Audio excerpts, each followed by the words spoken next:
Nous n'attendons pas le changement. Nous sommes le changement. Chers compatriotes, l'avenir, c'est maintenant. Jot na li ñëpp bokk ñëpp jot si.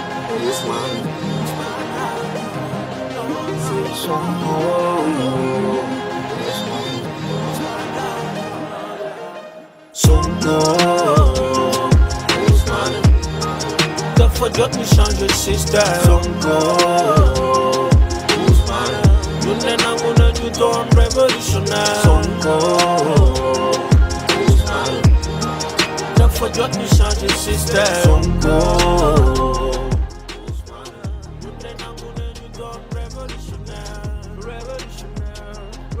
Serigne Omar noo def. Ça va alhamdulilah. ñoo ngi tey ci 2021 ci assemblée générale lu PASTEF à Francfort bëggoon laa laaj yow naka nga trouvé veranstaltung bi nii. Comment dirais-je, PASTEF Allemagne, bon, ils sont bien organisés. Et bon, en tout cas, moi, je salue l'organisation. C'est très bon et c'est ça PASTEF. Oui, c'est ça PASTEF. Il y a des nouvelles idées qui sont là et la nouvelle politique, c'est-à-dire la politique autrement qu'on est en train de faire pour vraiment contribuer au développement de notre cher Sénégal. Oui. Ce qui veut dire que da nga satisfait ci liggéey bi gars di liggéey. Oui, ils ont bien organisé, ils ont bien travaillé durant leur mandat. Vraiment, on salue le travail parce que c'était pas facile. Ils ont commencé et la Covid était venue. Et donc, pour gérer cette partie dans la Covid, c'était tellement difficile. Les gens n'habitent pas ensemble. Voilà, les gens habitent, les membres de PASTEF. Il y a d'autres qui habitent de tous les coins de l'Allemagne. Donc c'était difficile pour organiser. Mais ils ont fait le maximum d'efforts pour pouvoir arriver ici. ñoo ngi lay remercier bu baax. Merci beaucoup. yow yaay kan. Marie-Jeanne Diop, patriote de première heure. lan ngay représenter PASTEF. Commission massification laa nekk. di dem saa su ne saa yu ñu ko temps bi mayee dem massifier ngir PASTEF ngir nit ñi xam PASTEF jëm kanam comprendre le projet PASTEF ñu ñëw adhérer parce que de nos jours dafa am solo patriotisme dafa am solo on a le droit de décider donc élevons la voix. Décidons ensemble pour notre avenir, l'avenir de nos enfants, pour notre Sénégal. C'est très important. Voilà. waaw seen assemblée générale bi naka nga ko trouvé est-ce que c'est yow li nga ci doon attendre est-ce que loolu nga fi fekk. fekk naa ko fi parce que dafa am solo ñu sottante xalaat projet PASTEF. ñëpp ku ci nekk sa xalaat dafa am solo dafa am lu mu mën a soppi lu mu mën a indi lu mu mën a yokk donc képp ku fi ñëw rek ñaanoon nañu yàlla nag salle bi fees dell mais ak situation pandémique bi donc il faut que ñu limiter nombre bi mais gëm naa ni te xam naa ni assemblée yuy ñëw dinañu gën a sakkan te PASTEF sera plus connu. Et puis vivement que nous gagnerons les élections en 2024. D'abord en 2022 et puis en 2024. Avec loolu moom ñu ngi ciy ñaan bu baax a baax a baax. Merci. Merci beaucoup merci. jërëjëf. grand maam Thioune tey mooy assemblée générale PASTEF à Francfort ñu bëggoon laa laaj sa xalaat ci manifestation bi nii naka nga ko gisee. waaw gannaaw loolu lépp maa ngi lay nuyu di la ziar baax gis naa léegi sax sa intervention ça m'a beaucoup frappé vraiment di nuyu sa caméraman moom yàgg nañ mat na 20 et quelque ans on était ensemble mais bu loolu lépp weesoo lii moom c'est une très bonne initiative parce que day loo xam ni hormis Ousmane Sonko mais l'idéologie Ousmane Sonko du ma la wax da gëm nañ ko wala gëmuñu ko déedéet gëmuñu ko moom sax da koy wax mais idéologie donc muy lu ñu gëm ñun ñu nekk nag ci diaspora bi ci ñun la ëppee parce que ñun xam nañ li xew dëgg gis nga ni fii mel te ñu xam ni Sénégal mën na koo mel ndax yow xam nga ni ba 1945-50 Sénégal moo rawoon Allemagne fi mu toll tey nii boo xoolee Allemagne xool Sénégal da nga naan ba àddunay tukki duñ leen dab te dafa war a mën a nekk parce qu'on a les potentialités on a les ressources on a les hommes on a tout ce qu'il faut donc il faut comme ni ko Sonko di promettre wala di ko waxee il faut qu'on change radicalement système bi moom il faut mu changer et les Européens nañu xam ni avec ce néocolonialisme là ça ne va pas passer parce que la jeunesse africaine en général xam nañ ni ñoom sax xam nañ ko moom donc nañ ci jàpp et puis incha allah mën naa baax.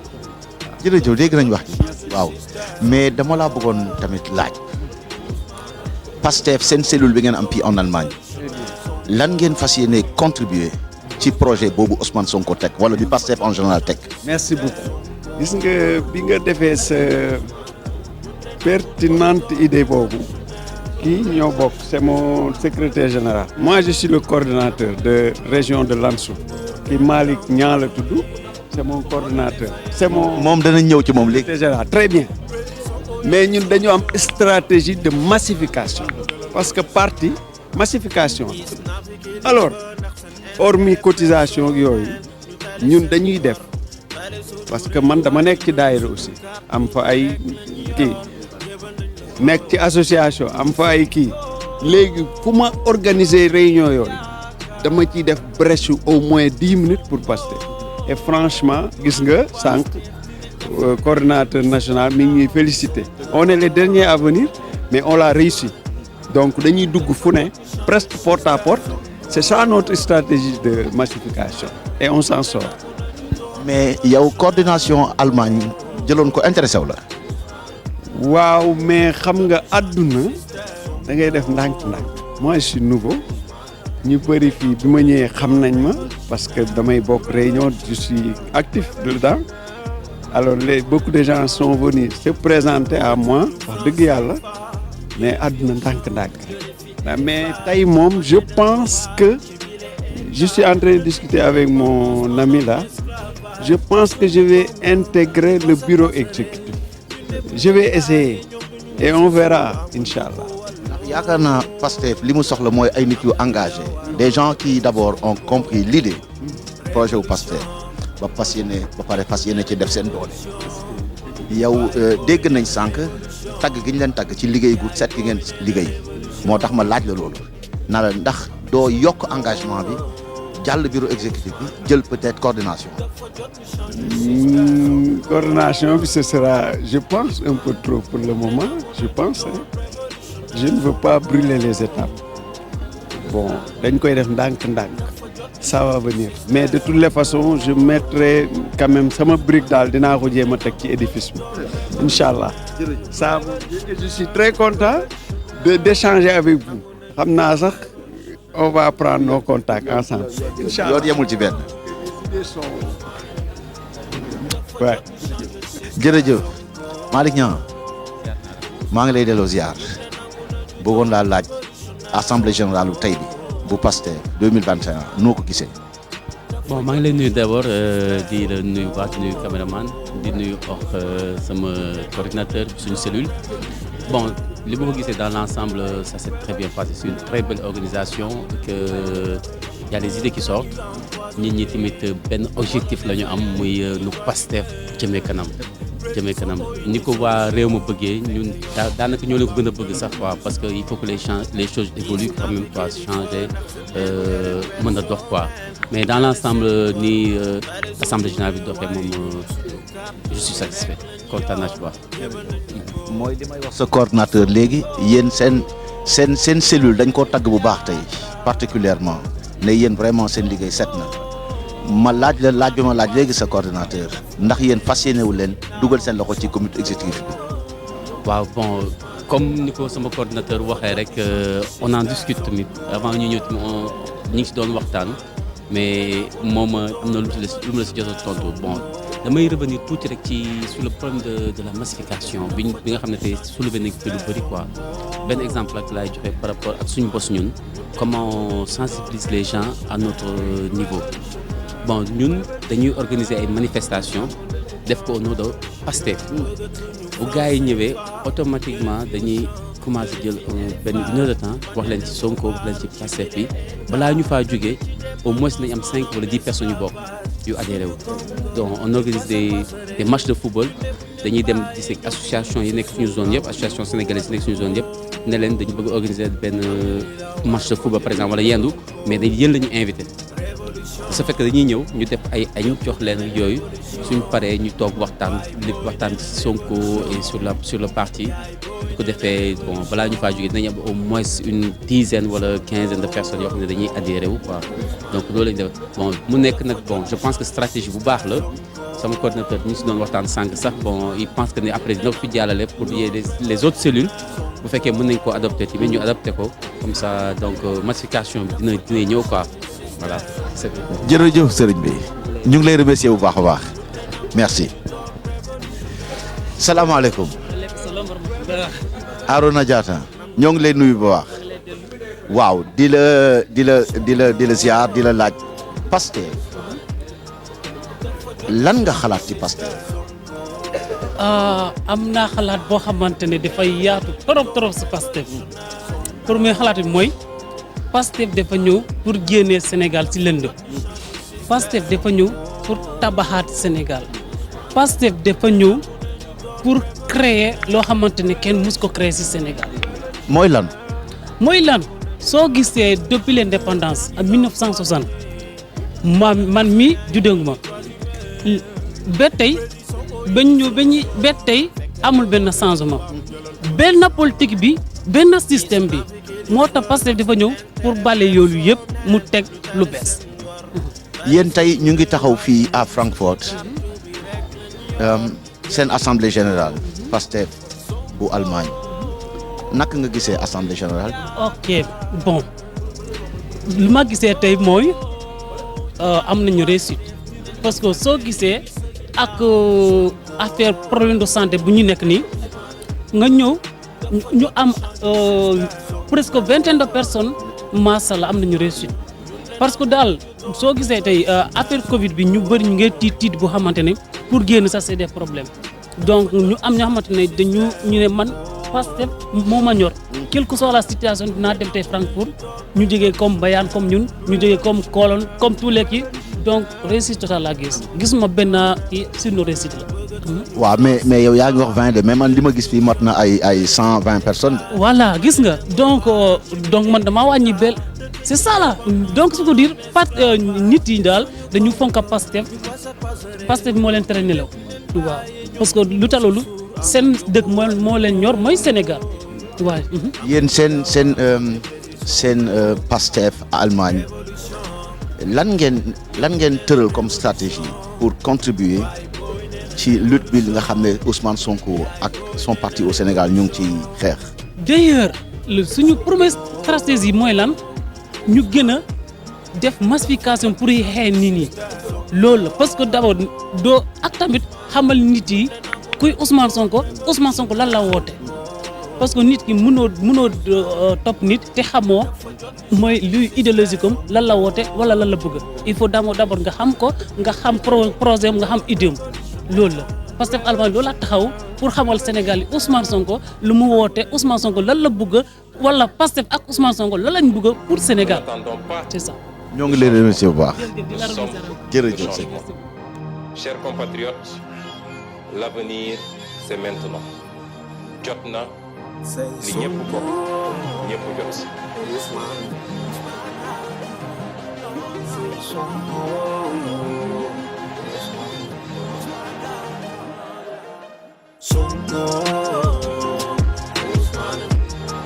Dafa jot ñu changer système.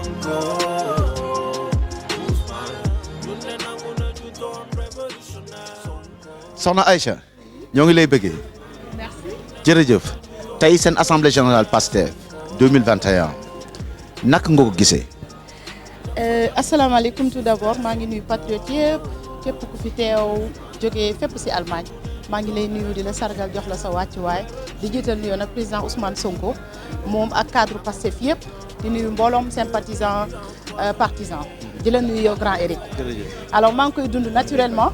maa ngi koy dund aussi ak mbégte boo xamante ne jënduma ko dafa ñëw naturellement waaw ñu ngi koy dund daal waaw. yéen seen programme par rapport ak li Pastef bëgg andi Sénégal lan mooy ci seen contribution yéen waa Pastef Allemagne.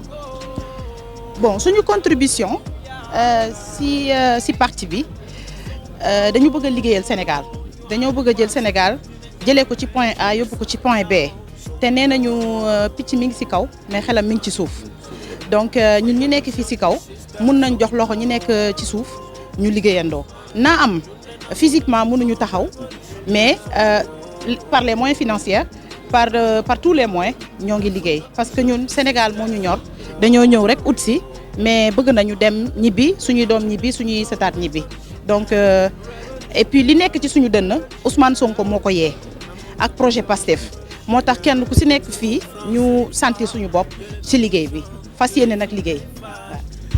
soxna si projet Pastef est-ce que am nga yaakaar ne fa mu war a yegg Sénégal yegg na fa. bon fi mu war a yegg projet bi dinaa ne fu mu war a yegg fa bu baax a baax parce que sénégalais ñi ngi nelaw du moment que xamuñu exactement Sénégal ci danger yi mu nekk ñun ñu nekk fii ci bitim réew ñi ngi gëstu di xam di gis parce que boo nekkee ci kaw ngay mun a tiim li ci suuf donc loolu moo tax projet bi ñu bëre surtout la jeunesse ñu bëre comprendre guñu mais déjà loolu mooy suñu sax projet pour mun a yee jeunesse bi pour ñu mun a xam exactement lan mooy projet Pastef ak fu Sénégalu ëllëg di dem waaw. dañuy wax ne fi ngeen di dund yéen yaa ngeen nekk en Allemagne donc yéen vous avez des éléments de comparaison yaa ngeen di gis dëkk bi fii ni mel xam tamit sunu dëkk ñun bañ jógee fa mu toll est-ce que loolu dafa bokk ci li nga xam ne moo leen di yokk yéen Pastef.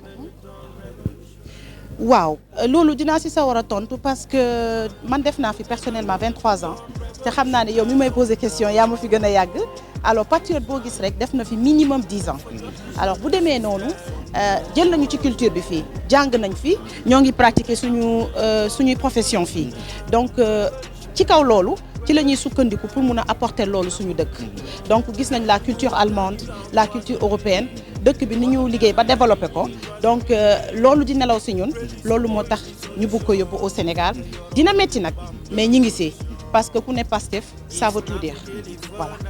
jërëjëf sama merci beaucoup. ñoo ngi lay remercier bu baax jërëjëf baax ndax un parti boo xam ne dafa nekk au pouvoir nga dem ak moom élection en Allemagne ngeen gagné leen loolu yaakaar naa lu kawe la waaw c'est parce que yéen vous avez fait votre travail comme ça devait être fait loolu ñu ngi leen di ci féliciter bu baax a baax waaw sa waay nag bëggoon naa koo laaj léegi moom itam mu xalaat ci lan yow ndax grand bi moom kàllaama tubaab bi moom mënu koo bàyyi ma dellu si yow loolu loo ci xalaat. élection yi waaw dañuy delloo buum ca mboy ba rek. waaw parce que 2019 plutôt élection yi ñun ñoo ko gagné woon fii te boobu membre yi ñu amoon ci suñu coordination Pastef Allemagne mat double nañ ko instant bi wala triplé nañ ko sax donc ñi ngi am yaakaar que ne. kon da ngay menacer APR fu mu nekk. non moom maa ngi seen kaw moom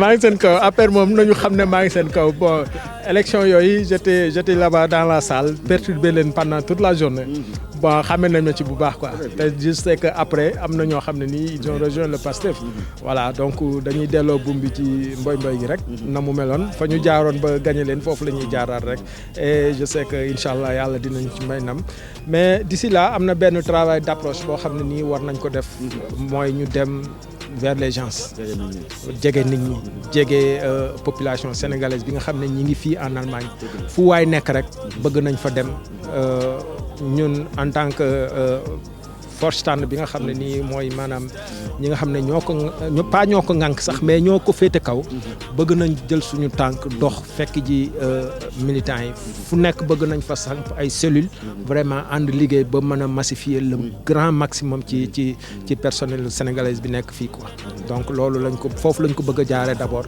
installer maximum de cellules gunge nit ñi jot ci information yi wax leen ñu dem bindu ji à temps mën a teel a récupérer seen carte électeur à temps bisu vote bi bu jotee 2022 déjà c'est loin mais fu mu ñu fekk ñaan nañ yàlla ku amul paas sax ñu paasal la pour nga dem vote ji donc loolu moom pare nañ ko quoi. ñoo ngi leen di sant bu baax grand Abdou. sëñ Amadou. ay ndaanaan ngeen yéen. merci beaucoup. fa ngeen bëgg yóbbu Pastef. yàlla na leen yàlla taxawu. yàlla na leen yàlla inspiré ñu yëggu fa mu yegg fa. waaw ñun immigré faw dinañ ci jàpp fuñ ci mën a jàpp fu nga ñu woowee rek nañ ñëw taxaw. li ngeen di def sax tey dafa bari quoi je suis vraiment content émigré TFAO xam naa ne est-ce que je pense que abonné wu naa ci yéen ci biir kii quoi ci YouTube bi. waaw bu ma ko deful aussi bu ma àggee sama kër dinaa ko def incha allah dinaa leen gën a bàyyi xel. parce que maa ngi liggéey ak yéen ci beneen fànn quoi peut-être xamu leen ko mais man maa ngi Fonza. maa ngi am na loo xam ne dama ko fàtte woon. dama dégg sànq ngeen wax benn projet bu très intéressant. voilà waaw. lu jëm ci ambulance Sénégal. waaw mën nga ci sànni ay kàddu. justement waaw ambulance boobu projet bi sax c'est mon initiative. waaw bi ma ko xalaatee man dama yàgg Sénégal dama fa dem presque dox fu nekk.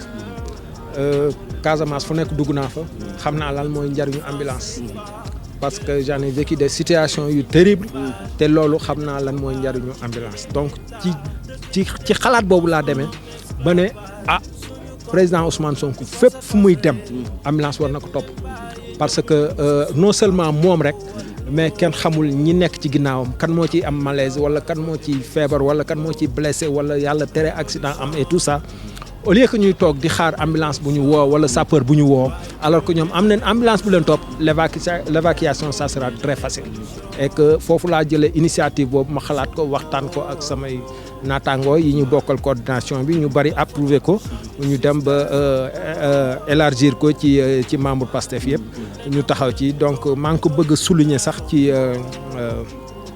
ci finance diaspora bi pour que yeneen coordination yi mën ñu ci jàppale parce que xaalis bu takku lay laaj quoi mais loolu daal nekk na suñ projet boo xam ne nii wax dëgg yàlla bëgg nañ ci taxaw dina am ñoo xam ne nii dinañ leen contacter ci Facebook bi pour ñu gën ñu ko mën a relancer quoi waaw parce que dafa laaj xaalis bu bari quoi. ñu bàyyi kon sa coordinateur moom mu lancer le message. voilà ak ay collègues am. voilà yëgal leen nekk Pastef Allemagne am na vraiment un projet boo xam ne su may déglu sa waay vraiment dama ci am chair de poule waaw ma bàyyi la kon nga lancer un message à tes collègues.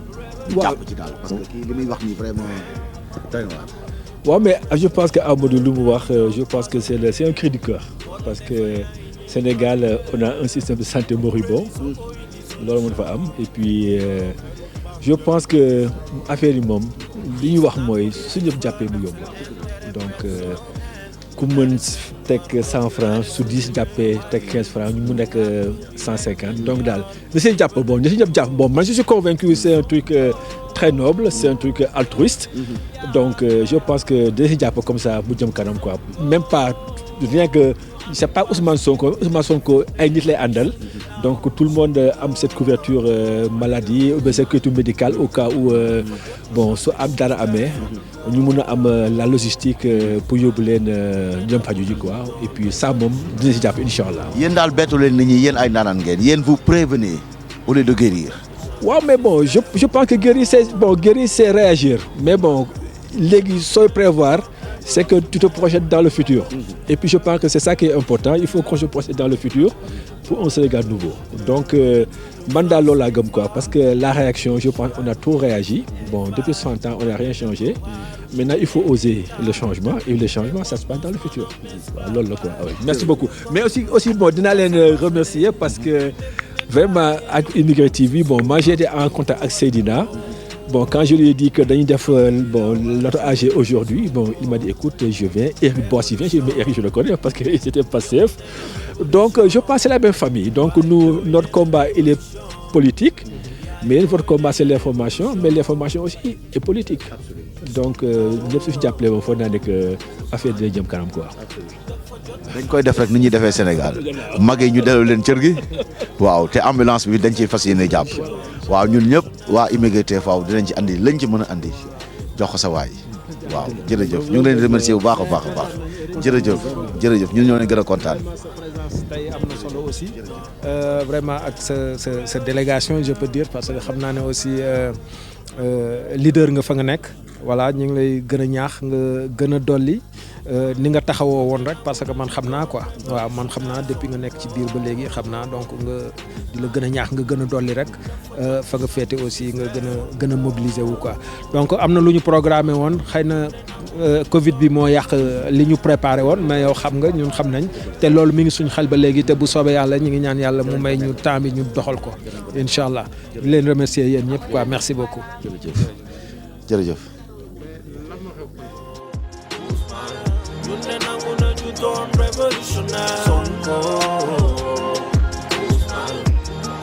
Dafa jot ñu changer système.